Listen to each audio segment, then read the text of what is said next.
Hello विद्यार्थियों, आज पुनः स्वागत है।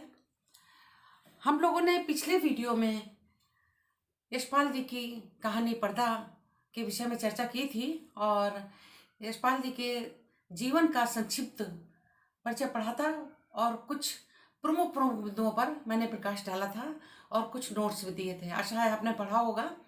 आज हम उनके जो कहानी है उसको पढ़ेंगे। तो इनकी कहानी जो है ये पर्दा, ये एक हमने पहले भी बताया था, एक मध्यम वर्गीय परिवार पर निम्न मध्यम वर्गीय परिवार की कहानी है जो झूठी प्रतिष्ठा मान मर्यादा बनाए रखने के लिए जो उसका मुखिया होता है वो कर्जदार हो जाता है। और इसके प्रमुख जो किरदार हैं वो बब्बर है, अली खान, चौधरी पीर बख्श के दो बेटे और जुम्मन शेख। प्रमुख जो किरदार है इसका वो है चौधरी पीर बख्श और बब्बर। पीर बख्श इसमें जो है ये ही परिवार का मुखिया होते हैं जो बहुत धनाढ्य होते हैं और समय के रहते वो गरीब हो जाते हैं, निर्धन हो जाते हैं। बब्बर से कई बार उन्होंने उधार लिया था, कर्ज लिया था। तो बब्बर आता रहता है उनसे बात करने के लिए कि कर्ज वो चुका दे, किंतु जो जुम्मन शेख थे वो चौधरी पीर बख्श सॉरी, तो वो अपना हमेशा अपनी झूठी प्रतिष्ठा के लिए घर में खाने पहनने को नहीं था, लेकिन वो उधार ले लेके खर्चा करने में लगे हुए थे। अच्छे अच्छे कपड़े पहन के निकलते तो लोग समझते कि ये बहुत धनवान है, ये झूठी प्रतिष्ठा बनाए हुए थे और वो कर्ज में फंसते चले जाते हैं और कठिन परिस्थितियों में फंसते चले जाते हैं। बब्बर उनके यहाँ जब कर्ज अपना मांगने के लिए आते हैं तो बार बार आने के बाद उसे क्रोध आता है। तो चौधरी पीर बख्श कहते हैं कि वो दे देगा और अभी नहीं है उसके पास, लेकिन जो दिखावा था उसकी वजह से वो सच नहीं माना और उसने क्रोध से उनके घर में पड़े हुए पर्दे को खींच दिया। पर्दे का खींचने से उसने देखा कि उनकी घर की जो औरतें भी हैं, बच्चे हैं, उनके पास तन ढकने के लिए पूरे वस्त्र भी नहीं थे और पास पड़ोसी भी चीखने चिल्लाने से इकट्ठा हो गए थे। तो जब सबने ये स्थिति देखी, सबका सिर शर्म से झुक गया और वो अपने घर चले गए और इनकी झूठी जो मान मर्यादा थी वो खत्म हो गई। तो इस तरह से वो इसका कहानी का एंड होता है और कहानी का जो इस पर्दा है वो प्रतीक है झूठी मान मर्यादा का, दिखावा का। इस कहानी का उद्देश्य इस कहानी का है कि लेखक ने ये दर्शाया है कि एक निम्न मध्यम वर्गीय परिवार या मध्यम वर्गीय परिवार अपनी झूठी मान मर्यादा, अपने आप को ऊंची सोसाइटी का दिखाने के लिए वो कर्जदार भी हो जाते हैं और उन्हीं की तरह खर्चा करते हैं, अपने से तालमेल बिठाकर नहीं रखते हैं और बाद में परेशानी में पड़ जाते हैं। तो चलिए हम लोग जो है कहानी जो लेखक के शब्दों में है उसे आरंभ करते हैं।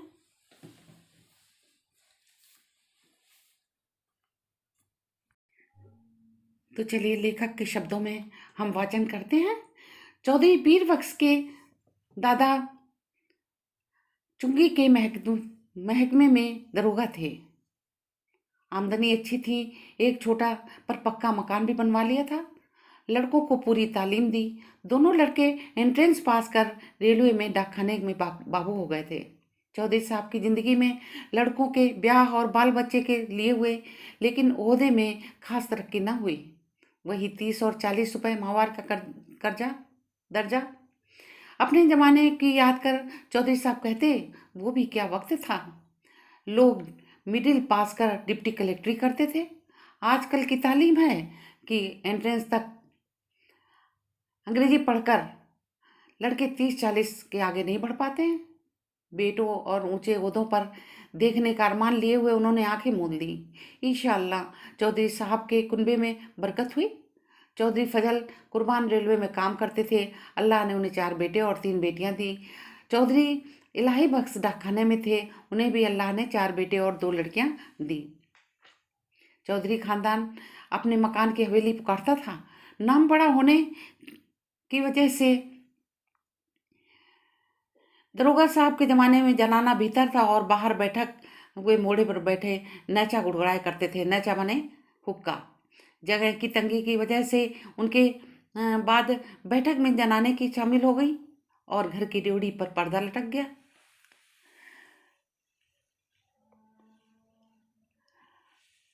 ड्योढ़ी पर पर्दा कौन भाई लाए?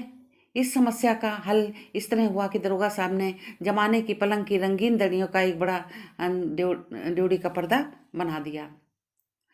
तीसरी पीढ़ी की ब्याह शादी होने लगे। आखिरी चौधरी खानदान की औलाद को हवेली छोड़ दूसरी जगह तलाशनी पड़ी। चौधरी इलाही बख्श के बड़े शहजादे एंट्रेंस पास कर डाकखाने के बीच 20 रुपए की एक लड़की पा गए। दूसरे शहजादे मिडिल पास कर अस्पताल कंपाउंडर बन गए।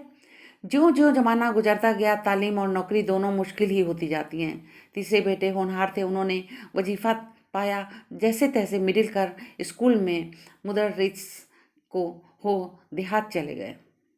चौथे लड़के पीर बख्श प्राइमरी से आगे ना बढ़ सके। आजकल की तालीम माँ बाप पर खर्च का बोझ सिवा और क्या है। स्कूल की फीस हर महीने और किताबों, कापियों, नक्शों के लिए रुपए ही रुपए। चौधरी पीर बख्श का भी ब्याह हो गया। मौला के करम की से बीवी की गोद भी जल्दी भर गई। पीर बख्श ने रोजगार के तौर पर खानदान इज्जत के ख्याल से एक तेल की मिल और मुंशीगिरी कर ली। तेल की मिल में मुंशीगिरी कर ली। तालीम ज़्यादा नहीं तो क्या, सफ़ेद पोश खानदान की इज्जत का तो पास है। मजदूरी और दस्तकारी उनके करने की चीज़ें न थीं। चौकी पर बैठते और कलम दवात का काम था। 12 रुपया महीना अधिक नहीं था होता। चौधरी पीर बख्श को मकान सितवा की कच्ची बस्ती में लेना पड़ा। मकान किराया 2 रुपया था। आसपास गरीब और कमीने लोगों की बस्ती थी। कच्ची गली के बीचों बीच गली के मुहाने पर लगे कमेटी के नल को टपकाने वाली टपकते पानी की काली धार बहती रहती, जिसके किनारे घास उगाई थी।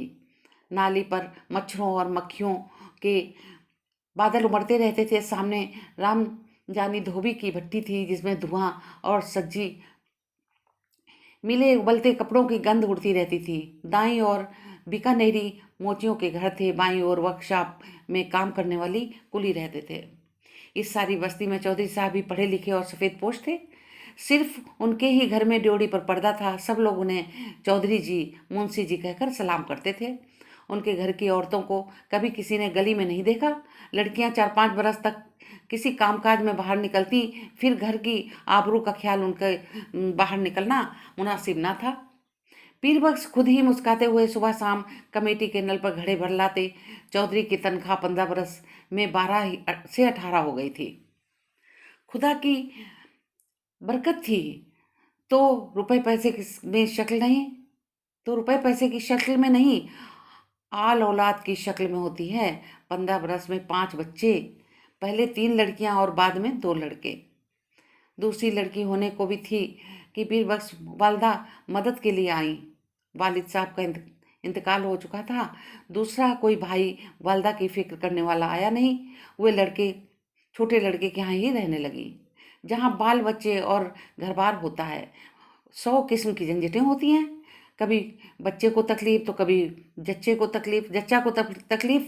ऐसे वक्त में कर्ज की ज़रूरत कैसे ना हो, बार बार जो है कर्ज भी ले होगा ही। मिल की नौकरी का कायदा पक्का होता है। हर महीने की 7 तारीख को गिनकर तनख्वाह मिल जाती। पेशगी से मालिक को चिढ़ है। कभी बहुत ज़रूरत पर ही मेहरबानी करते और ज़रूरत पड़ने पर चौधरी घर की छोटी छोटी चीज़ें गिरवी रख करके उधार ले आते। गिरवी रखने से 100 रुपये और 12 आने मिलते। गिरवी रखने पर रुपए में के 12 आने ही मिलते। ब्याज मिलाकर 16 आने हो जाते और फिर चीज़ की घर लौटने की संभावना न रहती।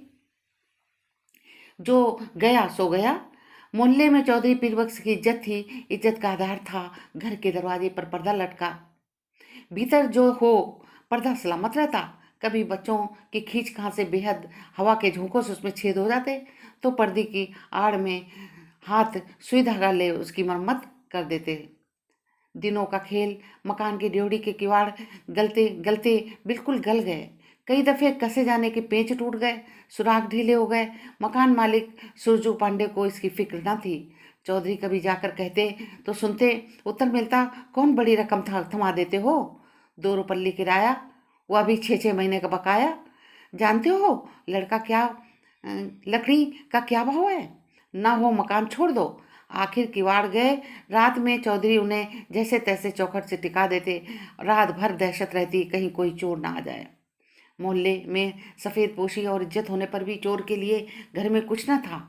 शायद एक भी साबित कपड़ा और बर्तन ले जाने के लिए चोर को ना मिलता, पर चोर तो चोर है। छीनने के लिए कुछ ना तो चोर का डर तो था ही। वह चोर जो ठहरा। चोर से ज़्यादा फिक्र थी आबरू की। किवाड़ न रहने पर पर्दा ही आबरू का रखवारा था। अब पर्दा भी तार तार होते हुए रात आंधी में किसी हालत में लटकने लायक ना रहा। दूसरे घर की एकमात्र पुश्तैनी चीज दरी दरवाजे पर लटक गई। मोहल्ले वाले ने देखा कि चौधरी को सलाह दी, अरे चौधरी, इस जमाने में दरी यूं क्यों खराब करोगे? बाजार से लाटाट टुकड़ा लटका दो। पीर बक्स टाट की कीमत भी आते जाते कई दफे पूछ चुके थे। 2 गज टाट 8 आने से कम ना मिल सकता था। हंसकर बोल रहने होने दो, क्या है, हमारे यहाँ पक्की हवेली में भी ड्योढ़ी पर दरी का ही पर्दा रहता था। कपड़े की महंगाई के इस जमाने में घर की 5 औरतों के शरीर के कपड़े जीर्ण होकर यूं गिर रहे थे जैसे पेड़ पर अपनी छाल बदलते हैं। जैसे पेड़ अपनी छाल बदलते हैं, ऐसे कपड़े शरीर से फट करके गिर रहे थे। पर चौधरी साहब की आमदनी से दिन में एक दफ़े किसी तरह पेट भर सकने के आटा के अलावा कपड़े की गुंजाइश कहाँ। खुद उन्हें नौकरी पर जाना होता। पैजामे में जब पेबंद लगो संभालने की ताब न रही तो मार्किन का एक कुर्ता पजामा जरूरी हो गया। पर लाचार थे। गिरवी रखने के लिए घर में जब कुछ ना हो, गरीब एकमात्र सहायक है पंजाबी खान। रहने की जगह भर देखकर वह रुपया उधार दे सकता है। 10 महीने पहले गोद के लड़के बरकत के जन्म के समय पीर बख्श को रुपए की जरूरत आ पड़ी। कहीं और कोई प्रबंध न हो सकने के कारण उन्होंने पंजाबी खान बबर अली खां से 4 रुपए उधार ले लिए थे। बबर अली खां का रोजगार सितवा के उस कच्चे मोहल्ले में अच्छा खासा चलता था। बीकानेरी मोची, वर्कशॉप के मजदूर और कभी कभी रमजानी धोबी सभी बब्बर मियाँ के कर्ज लेते थे। कई दफ़े चौधरी पीर बख्श ने बबर अली का कर्ज और सूद को किस्त न मिलने पर अपने हाथ के डंडे से रीढ़ी का दरवाज़ा पीटते देखा था। उन्हें साहूकार और रीढ़ी में बीच में बचावल भी करना पड़ा था। खान को वे शैतान समझते थे, लेकिन लाचार हो जाने पर किसी की शरण लेनी पड़ी। उसी की शरण लेनी पड़ी। 4 आना रुपया महीने पर 4 रुपया कर्ज लिया। शरीफ खानदानी मुसलमान भाई का ख्याल कर बबर अली ने 1 रुपया माहवार की किस्त मान ली। 8 महीने में कर्ज अदा होना तय हुआ। खान की किस्त न दे सकने पर चौधरी के रोए खड़े हो जाते। 7 महीने फाका करके वे किसी तरह किस्त लेने चले गए। लेकिन जब सावन में बरसात छिड़ी तो बाजार में रुपए और 3 सेर मिलने लगा। किस्त देना संभव न रहा। खान 7 तारीख की शाम को ही आया और चौधरी पीर बख्श ने खान की दाढ़ी छू अल्लाह की कसम खा 1 महीने में मुआवजी चाहिए। अगले महीने 1 का सवा देने का वायदा किया। खान तब जाकर टला। भादों में हालत और भी परेशानी की हो गई। बच्चों की माँ की तबीयत रोज रोज गिरती जा रही थी। खाया पिया उसका पेट न ठहरता। पथ्य के लिए उसके गेहूं की रोटी देने को जरूर हो गया था। गेहूं मुश्किल से रुपए का सिर्फ 2.5 सेर मिलता था। बीमार का जी ठहरा। कभी प्याज के टुकड़े तो कभी धनिए की खुशबू मचल जाता, कभी पैसे की सौंफ। अजवाइन, काले नमक की ज़रूरत होती तो पैसे की कोई चीज़ मिलती ही नहीं। बाजार में तांबे का नाम ही नहीं रह गया, नाहक इकन्नी निकल जाती। चौधरी को 2 रुपए महंगाई भत्ते के मिले, पर पेशगी लेते लेते तनख्वाह के दिन केवल 4 ही रुपए हिसाब में निकले। बच्चे पिछले हफ्ते लगभग फाके से थे।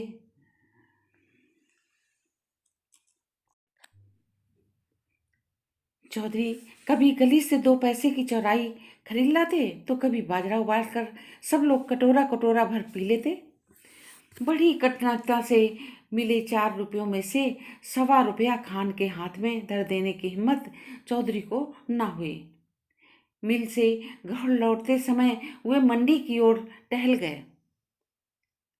2 घंटे बाद जब समझा खान टल गया होगा और अनाज की गठरी ले वे घर पहुंचे।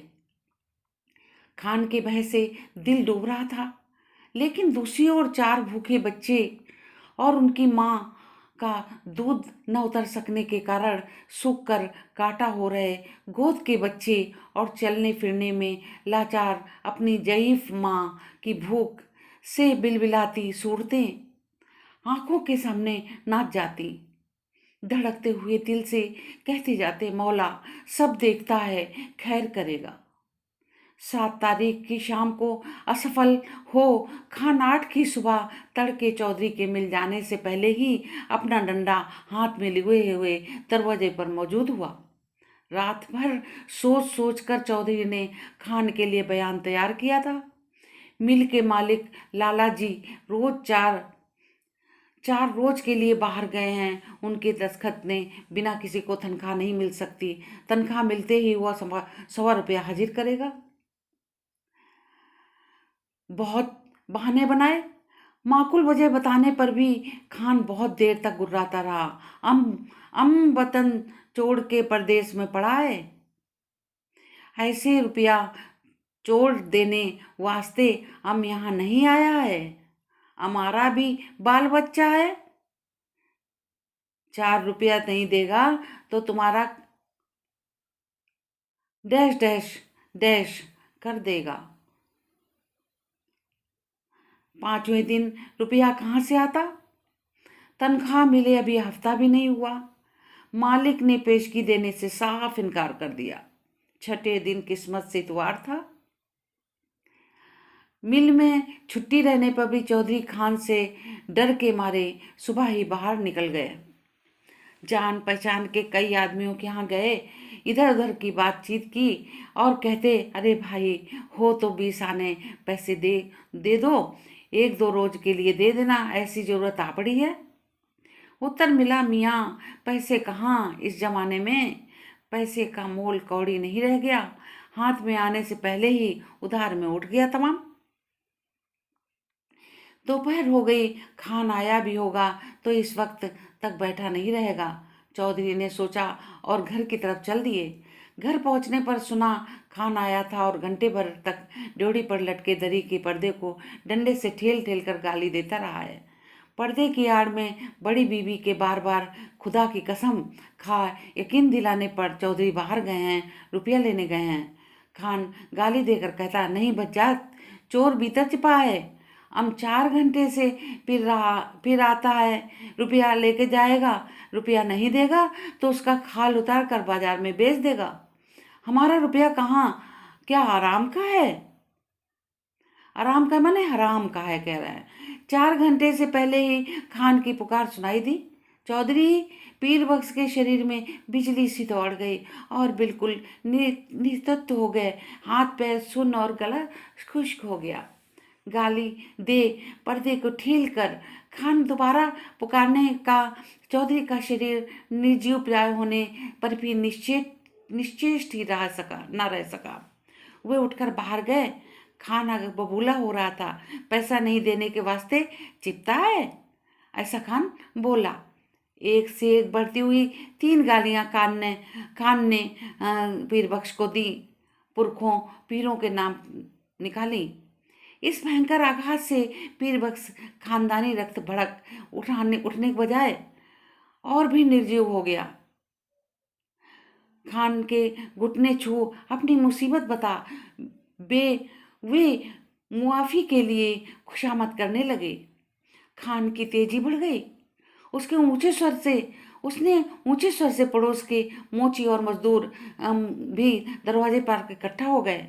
खान क्रोध में डंडा फटकार कर कह रहा था, पैसा नहीं देना है? लिया क्यों? तनख्वाह किधर में जाता है? कह रहा था पैसा नहीं देना था तो लिया क्यों? तनख्वाह किधर जाता है? आरामी हमारा पैसा मारेगा, हम तुम्हारा खाल खींच लेगा। पैसा नहीं है तो घर का पर्दा लटका है, शरीफ ज्यादा कैसे बनता? तुम हमको बीवी का गहना दो, भीतर बर्तन दो, कुछ भी दो, हम ऐसे नहीं जाएगा। बिल्कुल बेबस और लाचारी में दोनों हाथ उठा खुदा से खान के लिए दुआ मांग पीर बख्श ने कसम खाई, एक पैसा भी घर में नहीं है, बर्तन भी नहीं है, कपड़ा भी नहीं है। खान चाहे तो बेशक उसकी खाल उतार कर बेच ले। खान और बबूला हो गया। अब तुम्हारा दुआ क्या करेगा? तुम्हारा खाल क्या करेगा? उसका तो जूता भी नहीं बनेगा। तुम्हारा खाल से तो ये टाट अच्छा है। खान ने ड्योढ़ी पर लटकी दरी का पर्दा झटक दिया। ड्योढ़ी से पर्दा हटने के साथ ही जैसे चौधरी के जीवन की डोर टूट गई, वह डगमगाकर जमीन पर गिर पड़े। इस दृश्य को देख सकने की ताब चौधरी में ना थी, परंतु द्वार पर खड़ी भीड़ ने देखा। घर की लड़कियां और औरतें पर्दे के दूसरी ओर घटती घटना के आतंक से आंगन के बीचों बीच इकट्ठी हो खड़ी कांप रही थी। सहजा पर्दा हट जाने से औरतें ऐसे सिकुड़ गईं जैसे शरीर का वस्त्र खींच लिया गया हो। वह पर्दा ही घर की औरतों का शरीर का वस्त्र था। उनके शरीर पर बचे चिथड़े उनके 1/3 अंग ढकने में भी असमर्थ थे। जाहिल भीड़ ने घृणा और शर्म से आंखें फेर ली। उस नग्नता की झलक से खान की कठोरता भी पिघल गई। ग्लान के से थूक कर पर्दे को आंगन में वापस फेंक दिया। क्रुद्ध निराशा से उसने लाहौल बिला कहा और अस्पताल लौट गया। भय से चीख कर ओट में हो जाने वाली भागती हुई औरतों पर दया कर भीड़ छट गई। चौधरी बेसुध पड़े थे। जब उन्हें होश आया तो ड्योढ़ी का पर्दा आंगन में पड़ा था, परंतु सब उसे उठाकर फिर लटकान देने की सामर्थ्य उनमें शेष न थी। शायद अब उसकी आवश्यकता भी न रही थी। पर्दा जिस भावना से का अवलंब था वह मर चुकी थी। तो विद्यार्थियों, आपने देखा कि लेखक ने किस तरह से एक मध्यम वर्गीय परिवार की जो यथार्थता है, परिस्थितियों में फंसे हुए व्यक्ति का कैसे वर्णन किया है।